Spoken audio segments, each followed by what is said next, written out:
Big TV భక్తి సమాచారం WhatsApp ఛానల్లో జాయిన్ అవ్వండి. అన్ని విశేషాలు ఎప్పటికప్పుడు తెలుసుకోండి.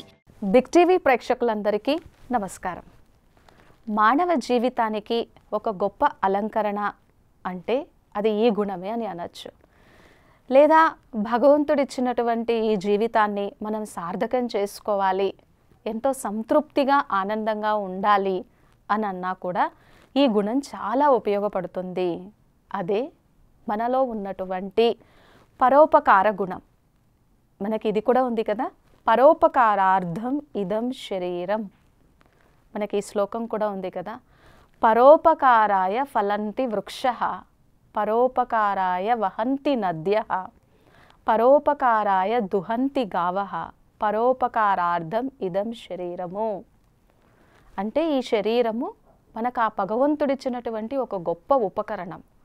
భగవంతుడిచ్చాడు అని ఎలా అంటారండి అని అన్నప్పుడు, ఈ శరీరం ఎప్పుడు ఆరోగ్యంగా ఉండాలి, అందంగా ఉండాలి, సౌందర్యంగా ఉండాలి అంటే దీనికి ముందు ఆహారం కావాలి, గాలి కావాలి, నీరు కావాలి. అవన్నీ ఎక్కడి నుంచి లభిస్తున్నాయి? ప్రకృతి నుంచే కదా లభిస్తున్నాయి. ఆ ప్రకృతికి రచయిత, ప్రకృతి పతి ఎవరు? భగవంతుడు, ఈశ్వరుడే కదా. కాబట్టి ఇది భగవంతుడిచ్చినటువంటి ఒక గొప్ప ఉపకరణం. పరోపకారార్థం ఇదం శరీరం, పరోపకారాయ ఫలంతి వృక్షః. వృక్షాలు ఎప్పుడూ కూడా తమ పండ్లు తాము స్వీకరించవు. అవి విశ్వ కళ్యాణంలోనే ఇతరుల సేవ కోసమే ఉపయోగపడతాయి. పరోపకారాయ వహంతి నద్యః. నదులు ఎప్పుడూ కూడా వాటి వాటర్ని అవి తాగవు. అవి కూడా ఇతరుల సేవకి, విశ్వ కళ్యాణం కోసమే, మానవుల కోసమే ఉపయోగపడుతున్నాయి. పరోపకారాయ దుహంతి గావః. ఆవులు కూడా తమ పాలని ఇతరుల సేవలోనే ఉపయోగిస్తూ ఉన్నాయి.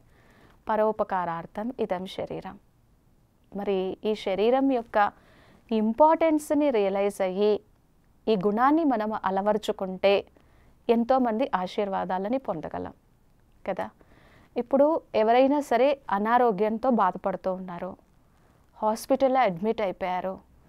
ఒక్కసారి భగవంతుడిచ్చినటువంటి మనకున్నటువంటి ఆ దివ్య గుణాన్ని మనం యాక్టివేట్ చేసి చూస్తే అక్కడ మనం ధనానికి ఇంపార్టెన్స్ కాకుండా వాళ్ళకి వైద్యాన్ని అందించడానికి మంచిగా మనం ఉపయోగపడగలం. అక్కడ అల్పకాలికంగా వచ్చే ధనం కంటే కూడా శాశ్వతంగా వాళ్ళు ఆరోగ్యంగా ఉన్నప్పుడు వచ్చేటువంటి ఆశీర్వాదాలే ఒక గొప్ప ధనం అని అనుకుంటాం మనం. ఇతరులకి ఉపయోగపడాలి, ఇందులోనే సంతృప్తి ఉంది అనేటువంటి ఒక భావన కలుగుతుంది. ఈ గుణం మర్చిపోయామనుకోండి, పరోపకారార్థం ఇదం శరీరం అనేటువంటి విశేష గుణం లేదనుకోండి, ఎప్పుడూ ఏదో తీసుకుందాం, ఇతరుల నుంచి ఎప్పుడూ ఏదో ఆశిద్దాం. ఆ తీసుకునేటువంటి గుణమే ఉంటుంది, కానీ ఇచ్చే గుణం ఉండదు. I cannot be the giver.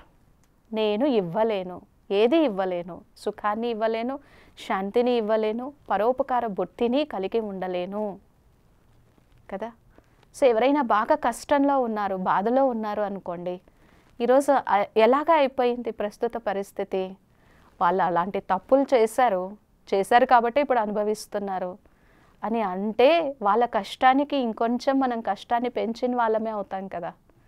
వాళ్ళ దుఃఖానికి మనం ఇంకొంచెం దుఃఖం పెంచిన వాళ్ళమే అవుతాం కదా.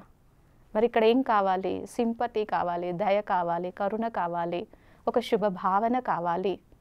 మరి ఇవన్నీ యాక్టివేట్ ఉండాలి అని అంటే ఫస్ట్ ఈ శరీరం పరోపకారార్థం ఇదం శరీరం అని అనుకోవాలి. లేకపోతే మన నుంచి కూడా శాపాలు వెళ్ళిపోతాయి. చేశారు కదా, అనుభవించాల్సిందే.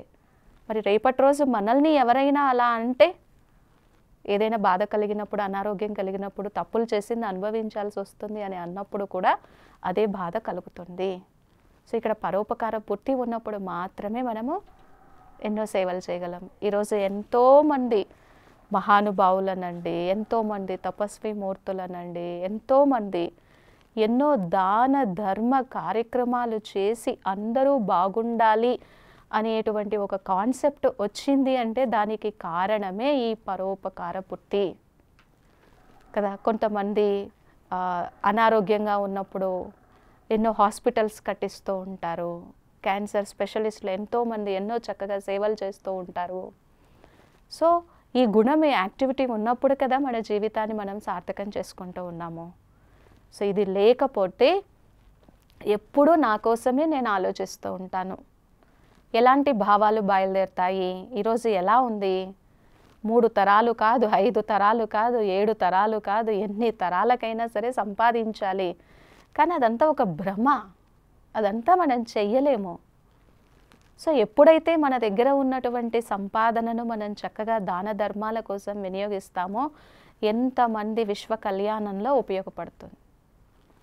మరి ఇక్కడ పరోపకారం ఉండాలి అని అంటే మన మనస్సుకి ఆ హయ్యెస్ట్ పవర్ ఉండాలి, ఆ హయ్యెస్ట్ ఎనర్జీ ఉండాలి, మన మనస్సు అంత పవిత్రంగా ఉండాలి, అది పరమ పవిత్రత సాగరుడైనటువంటి ఆ ఈశ్వరునితో కనెక్ట్ అవ్వాలి.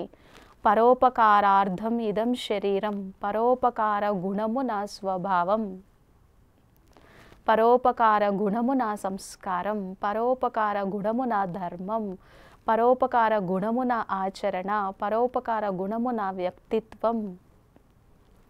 నేను ఎలా ఈ విశ్వానికి పడగలను అనుకున్నప్పుడు భగవంతుడు మన కోసం ఆలోచిస్తాడు.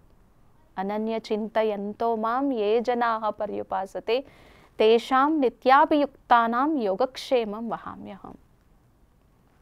మన యోగక్షేమాలను ఆయన స్వయంగా పరిశీలన చేస్తాడు.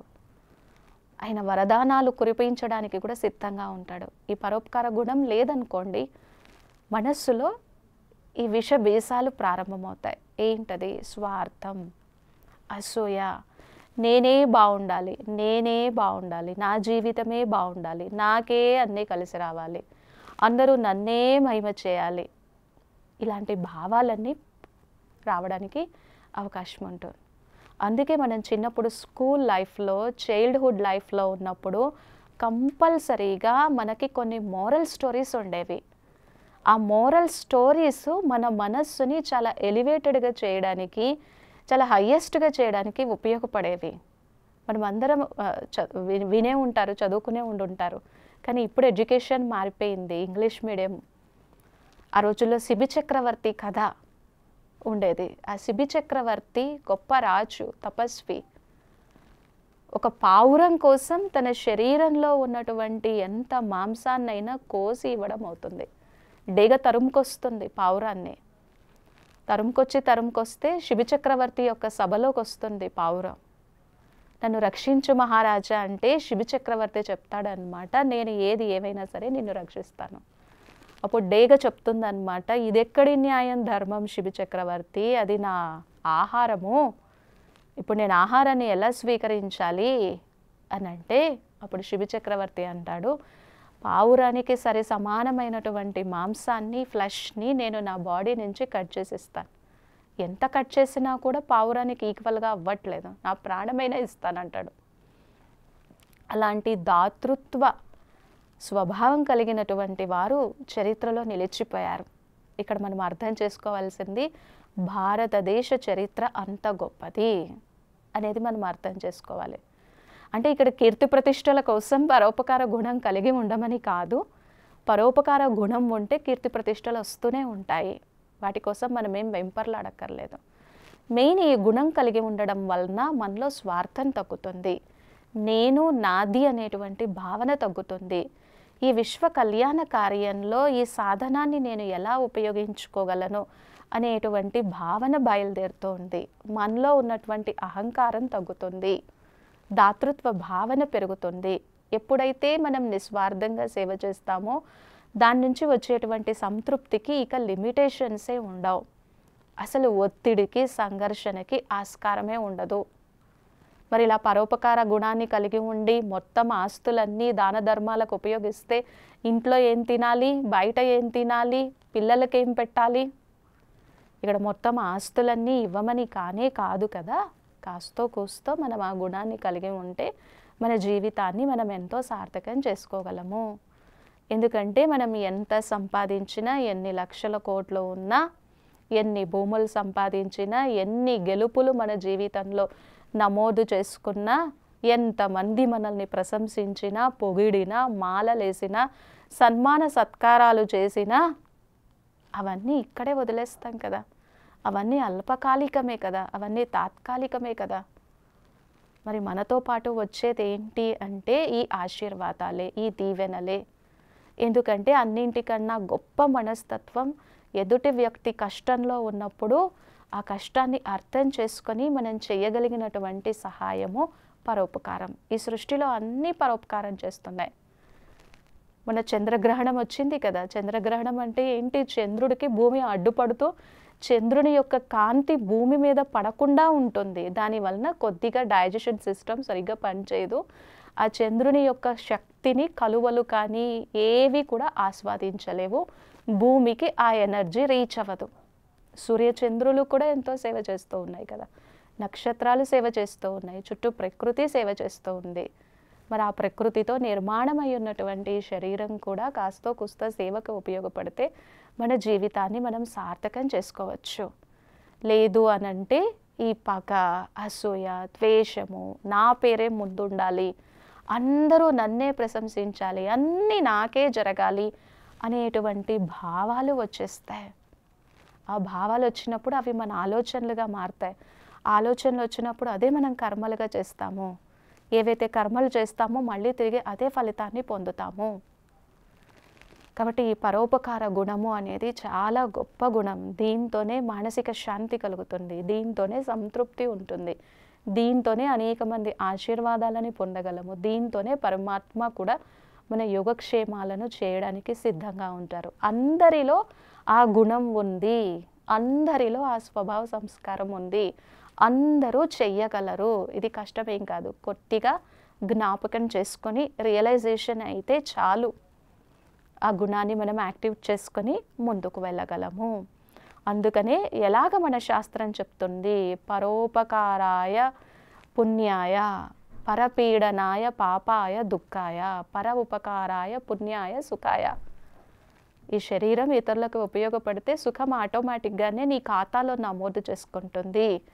మాటల ద్వారా, చేష్టల ద్వారా దుఃఖాన్ని ఇస్తే పాపమై అది నిన్ను వెంటాడి ఆ కర్మభోగాన్ని గ్రహచారం రూపంలో అనుభవించాల్సి ఉంటుంది. ఎవరు చేసిన కర్మల్ని వాళ్ళే అనుభవించాలి కదా. ఎవరు తింటే వాళ్ళకే అరుగుతుంది, శక్తి లభిస్తుంది. ఒక్క చిన్న మాట వెనుక ఇంత అర్థం ఉంది. కాబట్టి ఇది మానవ జీవితానికి అలంకరణ అనొచ్చు, ఇది మానవ జీవితాన్ని సార్థకం చేసేది అనొచ్చు, ఇది మనల్ని భగవంతుని యొక్క దృష్టిలో హృదయంలో ఉండేలాగా చేసేది అనొచ్చు. ఎంతోమంది మహానుభావులు ఉన్నారు కాబట్టే ఇప్పటికీ ధర్మం కాస్తో కూస్తో ఉంది అని అనడంలో అతిశయోక్తి లేదేమో. కాబట్టి పరోపకారార్థం ఇదం శరీరం. ఓం శాంతి.